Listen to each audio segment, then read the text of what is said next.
Today, very warm welcome to Wayne Shelford. Hey, Wayne. Thank you, Wayne. It's good to be here.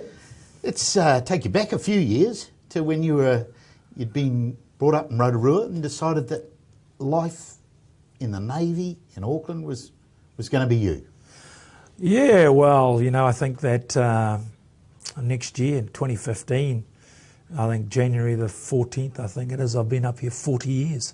Wow. And so I remember leaving Rotorua on the bus, and a few of us, about four of us, got on the bus in Rotorua, came to Auckland, got dropped off at the railway station. It was the old bus station as well, and then we walked down to the ferry buildings, caught the ferry across here. Then we had to work it out. Then we had to catch a boat. Catch the boat, catch another bus round to Tamaki, up to where Fort Takapuna is, and that was my start of my naval career in Auckland, and my rugby career as well. Really, it gave you a lot of things, I guess, a career in the Navy, but a discipline, a framework to your life? Yeah, it gave. Well, I had that framework at home because Dad was pretty tough on discipline. But coming into the military, it was getting away from Rotorua, getting away from all the mates who, so the thing is, if you didn't go to university, where were we going to go? Where were we going to work? You was going to be a painter, or I might have taken up an apprenticeship or something like that. But I didn't want to go to university, and I got sold in the Navy because it offered travel. And so I joined the Navy, and I took to it like a duck to water. And so, I joined on a big intake, and it was 195 of us. Right. And a couple left, early, but we still went through with a big intake. And was rugby then something that you played when you could, because you'd be away for long stints? Yeah, well, I managed to be able to manipulate the system a little bit. I played all the time in the Navy, so I played while I was still in training division. Played 6th grade rugby for the Navy. I wasn't allowed to play Prems. And the next year I started playing Prems. So I went through the training year, which was basically you do a 3-month training stint, then another level of a training stint for another 3 months, which is your basic branch training. And then you end up in the fleet. Okay. And so I played rugby for 6th grade all the way through there. And always beg, borrowed and steal to get boots or get somebody to stand in for you while you actually went and played rugby. And so that was in 1975, so 1976 I was playing Prem rugby. And right from that time I made it into the Auckland grade team, so I was made Auckland under 18s. And then I was in the Auckland 21s and just went on from there. So you're in the system. They knew about you, and eventually, I guess it was John Hart who picked you for Auckland first. Yeah, it was. As a sort of mature young man? Well, I was 20-odd? 23, 24, I think, when I made the Auckland team, and I was thinking it was a bit too late, Yeah. But sort of thing is, I'd been playing some good football for North Shore, because I'd moved to North Shore after Navy. I'd done 5 years with Navy, then I went to North Shore. But in those first 5 years with Navy, I think I had probably two complete seasons out of the system because of travelling overseas and things like that.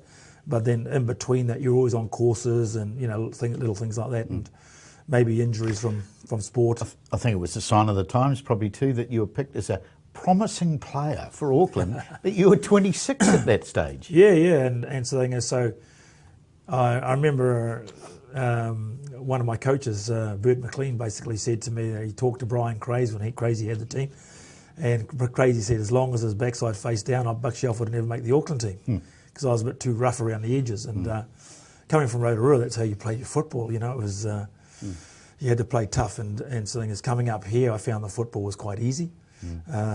So basically, after playing club rugby for Navy, then going to North Shore in 1980, I think it was 82, 83, 82, I made the Auckland team with John Hart. John was the new coach, and I made the Auckland team that year. But I think I was a second choice. I was playing flanker and number 8 occasionally, because Glenn Rich was the number 8 of that time.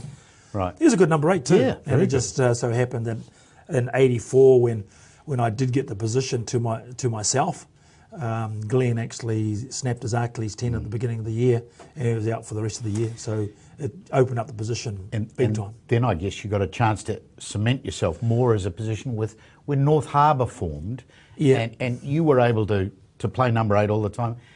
And I guess work on your discipline and things as captain of that team as well. I think that one of the things that Brian Craze probably said to my coach in those days was I was a bit rough and ready, so I had to basically pull my horns in and start playing. Still a tough game, but get rid of the old stiff arm tackles out of my game and go a bit lower, and don't get into altercations and things like that.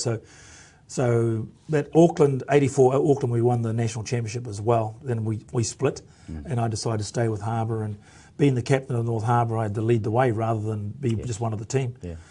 And I was breaking up fights rather than being in them, being involved with them, and little scuffles, things like that. But we started back down the bottom, and I actually made the All Blacks out of that team. And the thing is, that team went on for the next 4 years and doing some really good things. Well, many honours in your rugby career, but I guess one that you take a lot of pride in is being North Harbour's first All Black. Yeah, well, that was a big year for North Harbour, and getting an All Black in their first year was something huge, and from third division as well. But I think I had cemented probably the question marks in the selectors' minds back in '84 because of that season we had with Auckland, and 85 just topped it off. You might have got past some of the rough and tumble in your game, but when you went to France with the All Blacks in '86, they came with a fair bit of that to you in what became known as the Battle of Nantes. Yeah, it's something you never forget. That was incredible, that game. Yeah, I've never ever seen the game again. I've heard about it. I've been back to the stadium, and it just brings back memories. But I don't remember a lot about the game because of the concussion I had. But I do remember things that happened before the game. Like in the tunnel, looking at all the French guys, and we'd just beaten them in Toulouse. And they were right up for that game, big time. And we had a lot of injuries in that side. We only had 26 players on tour. I think most of the bench, as well as all the reserves, were injured, and so we had a lot of injuries. And we had players on the field who were injured. So it was a tough tour. Right. That was a real tough tour, and one of the toughest tours I've ever been on.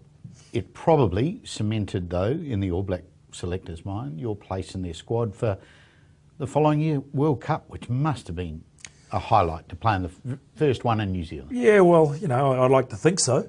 But that 86 year was a tough year because we'd just gone through the turmoil of the Cavaliers coming back in. We went on tour with the Cavaliers, and then we got banned for 2 games, and then the Baby Blacks played against France, and it was recognition of them for what they'd done by beating France. And then I broke my hand. I got picked for the 3rd test, and I busted my hand. And I was in plaster for 6 or 7 weeks.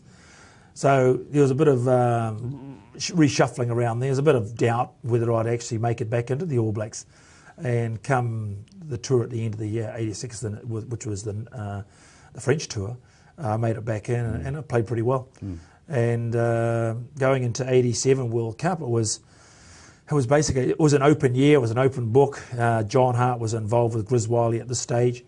And basically, we had to let bygones be bygones in regards to the tour to South Africa and our ideals on the tour. You were the number one choice at number 8 in that tournament, but before the tournament started, did you think that was going to happen, or were you a bit... What tournament was this? World Cup. Were you a bit on edge about whether you were going to start at number 8? Not really. I think that, I'd proven myself over the last couple of years, 84, 85, 86. Coming into 87, there's always guys tapping on the door. Mike Brewer was tapping on the door. I think Aaron Penny might have been because he was a bit younger then. But there's also a big number 8 from Canterbury, Dale Atkins. He was a good footballer too, very good footballer. And, it was basically, it's just, they talk about selection, it's always one person's opinion, isn't it? More than anything else. And so I think that getting that nod in 87 World Cup, and I think that many of the All Blacks that played in that World Cup, that went to South Africa, had grown up big time.